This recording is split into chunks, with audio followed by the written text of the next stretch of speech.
Welcome to the Sharkpreneur podcast with Kevin Harrington and Seth Greene. Kevin Harrington is the inventor of the infomercial, one of the original sharks from the hit TV show Shark Tank, and has generated over $5 billion in TV and digital direct response sales. Seth Greene is the world's first trusted authority on cutting-edge direct response marketing, a best-selling author, and the only 3-time Marketer of the Year nominee. On the podcast, Kevin and Seth interview Sharkpreneurs who share straight talk on what it takes to explode your business. Why do so many businesses struggle while others seem to explode overnight? Do you wish you had the secret to this type of exponential growth? Now, I've scaled more than 20 businesses to over $100 million, and it's not just luck. In my new book with Mark Tim, Mentor to Millions, you'll learn the repeatable framework I use in all my business ventures for massive success. Order at kevinmentor.com and get over $1,000 in bonuses. Head to kevinmentor.com. I'm with R. Jeffrey Hedges from RJ Hedges Associates, and he's very kindly agreed to be interviewed by me today. So thank you. Well, thank you, Diane. And I go by Jeff. And I go by Diane. Okay, so good. I'm like you. My first name is Jacqueline. Yes. So. My first name's Raymond. Raymond, okay. So we're two alike, right? Yes. Okay, so I'd first like to start with some basic background questions. So how did RJ Hedges get started? Well, I came out of the Air Force, retired, and then went to work for a company, and then worked there for a couple of years, and then I started this business, which pretty much found me because no sane person would do healthcare compliance for independent pharmacies, but that's our specialty. Great. So, what is your ideal customer? I guess is my next question for you.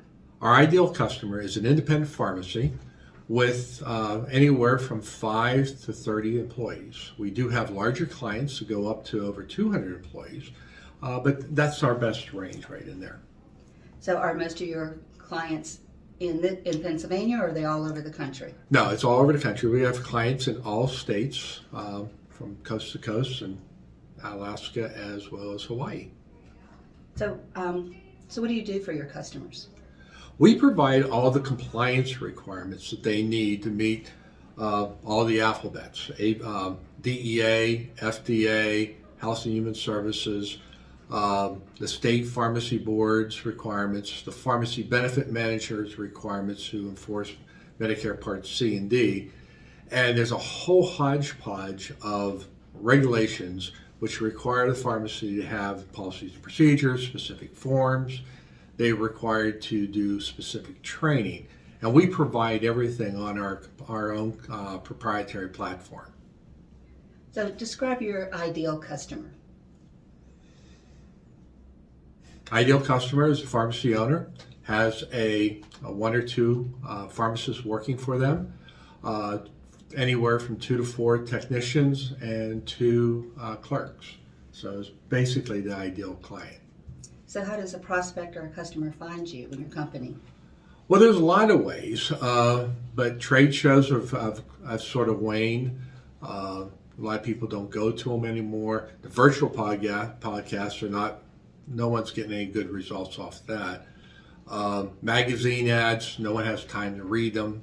We do advertise in a couple, but mainly it's through Google searches, and that's how they find us, and referrals. Okay, great. So how has your business evolved over the years? Well, we started back in 2006. We were only doing HIPAA compliance.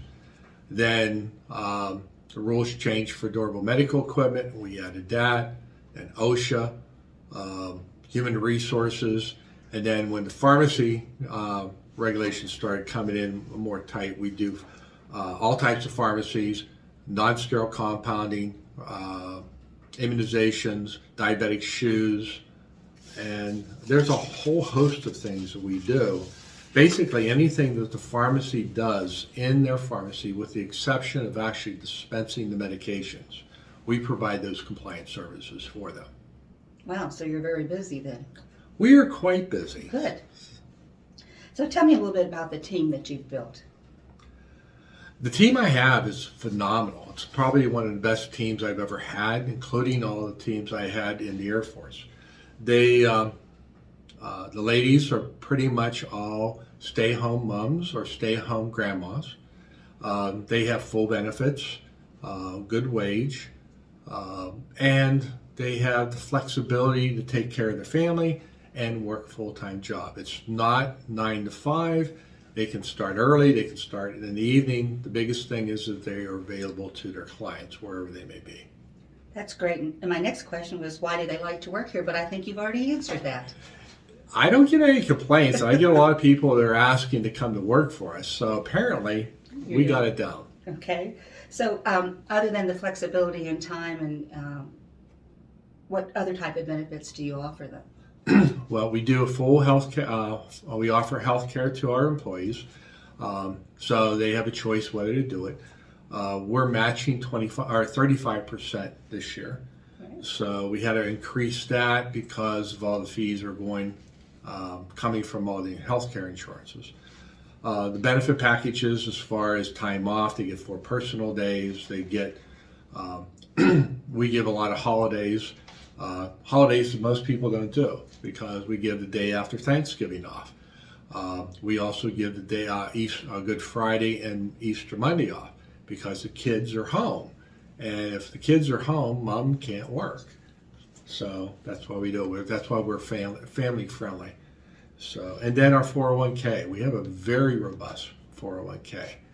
And so my employees put in a minimum of 3%. I put in a matching up to 3%, but then I add another 4% for profit sharing and safe harbor. So and we do it every paycheck. Most companies do it at the end of the year, but you don't have that much money at the end of the year. But if you do it every pay, life is really easy. It makes your payroll easy. It's not that much up front, but it accumulates very fast. And basically, my employees get 10% of their wage, including their bonuses, put into their 401k. Well, that sounds wonderful. So how do you decide if any other benefits that you want to offer or that you have offered? I'm sorry? How do you decide which benefits or what benefits you offer in the future? I mean, how did you decide on the 401k and then what do you think the future is going to offer? Yeah, we move with the times. We used to offer, used to not have health insurance, and then it became more and more important. So we offer it to our employees. We started off with matching 25%, or put that in, and then we increased it to 35% this year because of the healthcare systems. So what has been your biggest challenge in attracting and retaining talent? I think you probably answered that. If they're calling you to work for you, then I think you've got that down. But are there other challenges you have? Right now, I got a great team. Over half my staff has been with me for over 10 years. We don't have a lot of turnover, so it's good. It is hard to find candidates. Our clients are desperate to find employees. But one of the things we find is when we do advertise, we get these applications and resumes, and the people don't check. They don't check their spelling, they don't check their grammar. So when you get that, you only got a minute or two to review it, and as soon as you see misspelled words or improper grammar, they get thrown into not review pal really fast. And my staff reviews a lot of them before they even make it to me. That's good. So with all the changes in the benefit world, how do you stay on top of it all? Well, my average reading is not reading mysteries or anything like that. I read federal law, and I read all the different regulations, and it's ever changing. We have a new standard that came out for non-sterile compounding, so I'm working on our policy and procedures and programs for that. We know HIPAA is going to be changing in a couple in the spring, and that's a whole different ball game because the current version was written in 2013. 2013 we had the iPhone 4. So technology has kind of changed since then. Yeah, just a little bit, huh? Mm-hmm. Yeah. So, since you have a 401k, are you aware that you could legally be liable for any non-compliance Absolutely. issues? Yeah, you have to, as a business owner having a 401k, you have to have a team with you, working with your third-party administrator, whoever's benefit managers are. We have an oversight board that looks at it, makes sure it is. We also have a multiple employer plan, so which is new because a lot of our clients can't get into a 401, so we offer that to our clients as well. But you have to know what is in your plan. Do you have the correct options for your employees? You want a lot of them so they can choose because every person's different on what their needs are going to be. And then what I found is a lot of our clients, they don't even know what a 5500 is, or someone else signs a form. And with our multiple employer plan, we found out that they have no clue that when they sign it, or if someone signs it for them, that they are legally responsible for everything on that plan, the good, the bad, and the ugly. So you're the person who signs yours, correct? Absolutely. So how would you feel if, like, say, one of your other employees signed it, and then you found out that the plan was non-compliant, and that person gets fined for it? Because are you aware that the person who signs the 5500 Right. is the one who's legally responsible? Yes, and that's why if you're a business owner, that's your job.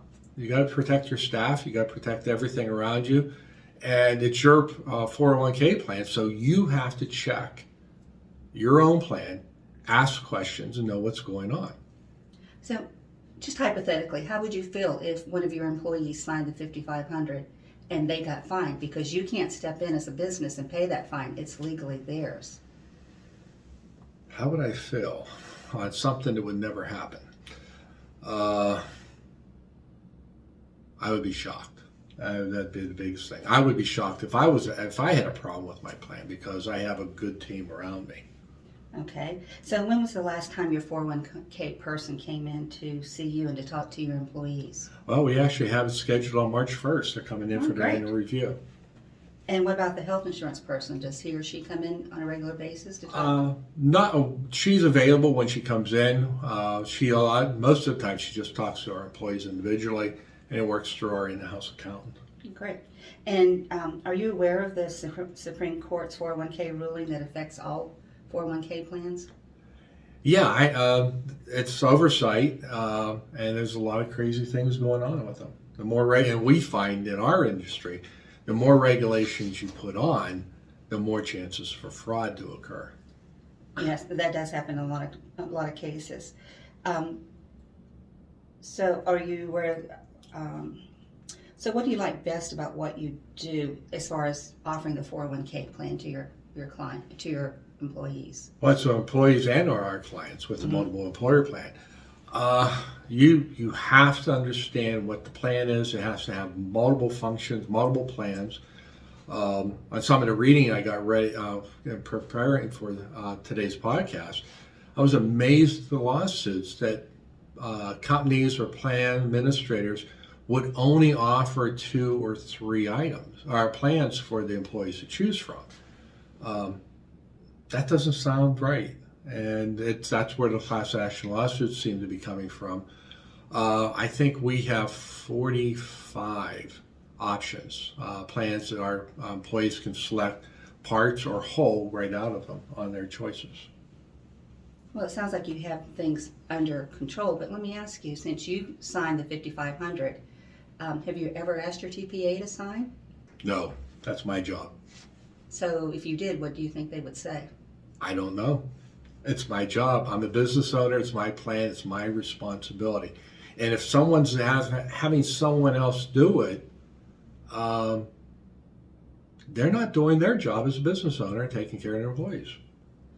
So would you find it a better solution to make sure that your plan is compliant rather than rely on someone else and have to sue them when it's not?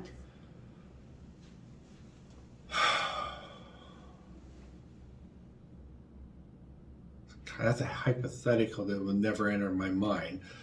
But if there's a fine, I mean, whoever pays it, it's my responsibility as a business owner. To sue someone else for your lack of paying attention seems kind of bad. So has your TPA or someone else told you that your plan is in compliance? Yes. They have? Okay. Yeah, we just went through a review, so we're in good shape. Okay. Well, I want to really thank you for taking your time and meeting with me and answering my questions.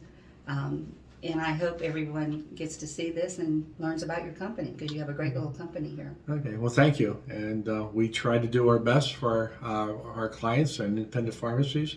We do have other small healthcare practices we help. And then if you have a 401k and you're a business owner, if you don't know the things we've talked about here, you need to get smart quick. Well, thank you. Okay, well, thank you and have a great day. You too. Do you need money to fund your idea, product, or service? Are you ready to take your business to the next level but need capital to get it done? Kevin Harrington has heard more than 50,000 pitches and knows how to help you make the perfect pitch to get the funding for your entrepreneurial dream. He's distilled the process down in his perfect pitch cheat sheet, and it's yours for free. Just text PITCH to him right now at 727-888-2100.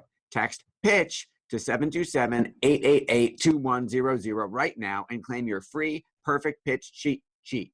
Text PITCH to 727-888-2100 to start funding your dream today. This show has been produced by Market Domination, LLC. To discover how you can have your own show completely done for you and turn it into a real published book and become the authority in your marketplace, go to www.marketdominationllc.com/podcast offer.